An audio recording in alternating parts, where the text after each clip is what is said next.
Assalamualaikum warahmatullahi wabarakatuh.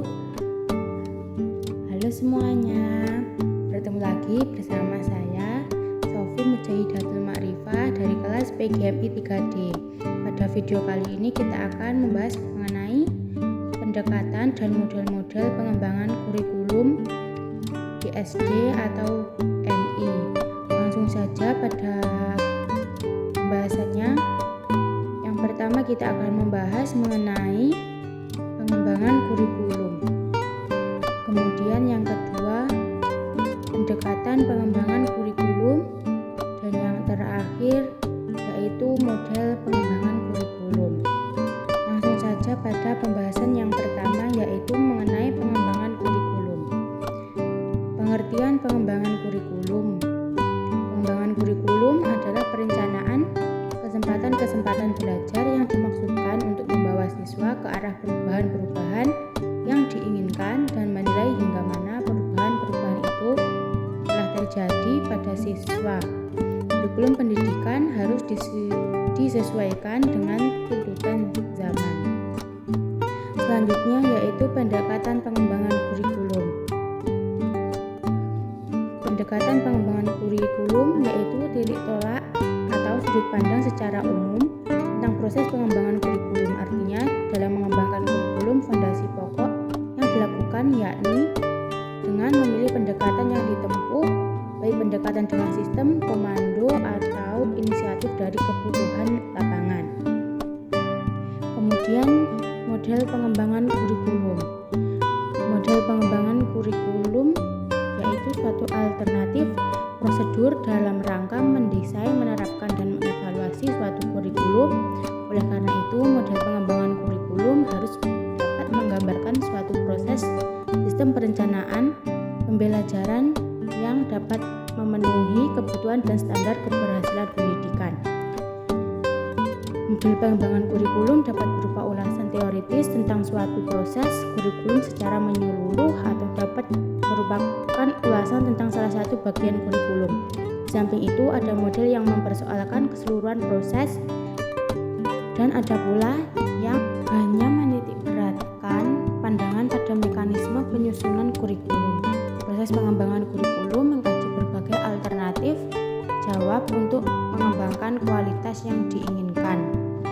Ada selanjutnya yaitu model-model pengembangan kurikulum. Yang pertama yaitu model humanistik, model subjek akademik, model rekonstruksi sosial, model teknologi, model pendidikan gerak, pendidikan petualangan, dan pendidikan kebugaran. Yang pertama model kurikulum humanistik berpangkal pada pendidikan pribadi yang berdasarkan pada paradigma filsafat progresisme. Pendidikan ini memberikan perhatian yang sangat besar terhadap peserta didik. Kurikulum ini menekankan pengembangan kepribadian siswa secara utuh dengan pembelajaran yang berpusat pada siswa. Kurikulum humanistik menekankan integrasi yaitu kesatuan perilaku, bukan hanya yang bersifat intelektual, tapi juga emosional dan tindakan. Selanjutnya yaitu model kurikulum subjek akademik. Kurikulum akademis bersumber dari pendidikan klasik yang berorientasi pada masa lalu. Semua ilmu pengetahuan dan nilai-nilai telah ditemukan oleh para pemikir masa lalu. Fungsi pendidikan memelihara dan mewariskan hasil-hasil budaya masa lalu tersebut. Dan pada model yang ketiga yaitu rekonstruksi sosial. Kurikulum ini lebih memusatkan perhatian pada problema-problema yang dihadapinya dalam masyarakat. Kurikulum ini bersumber dari aliran pendidikan interaksional. Konsepsi kurikulum ini mengemukakan bahwa pendidikan bukanlah merupakan upaya sendiri, melainkan upaya kegiatan bersama, interaksi dan kerjasama. Interaksi dan kerjasama dapat terjadi pada siswa dan guru, siswa dengan siswa, siswa dengan orang di lingkungannya. Kemudian model teknologi. Teknologi digunakan dalam pengembangan dan evaluasi material kurikulum dan instruksional. Pandangan pertama menyatakan bahwa pemanfaatan teknologi lebih diarahkan pada bagaimana mengajarkannya, bukan apa yang diajarkan. Kurikulum teknologis dikembangkan dari konsep teknologi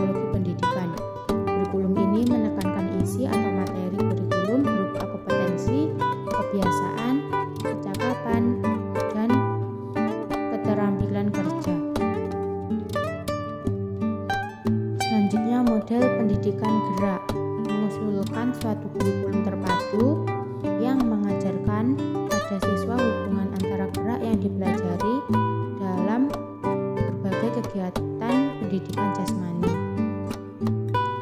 Selanjutnya, pendidikan petualangan. Pendidikan petualangan yaitu kegiatan pembelajaran yang dilaksanakan di luar kelas atau sekolah yang memanfaatkan lingkungan sebagai sumber belajar yang utama, agar peserta didik mendapatkan kesempatan untuk belajar lebih aktif dengan objek langsung dan juga nyata, sehingga kegiatan pembelajaran menjadi lebih menyenangkan.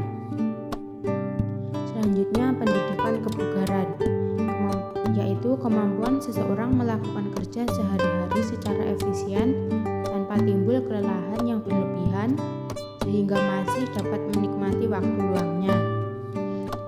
Sekian yang dapat saya sampaikan, ada kurang lebihnya saya mohon maaf yang sebesar-besarnya, dan sampai ketemu lagi di video pembelajaran selanjutnya. Wassalamualaikum warahmatullahi wabarakatuh.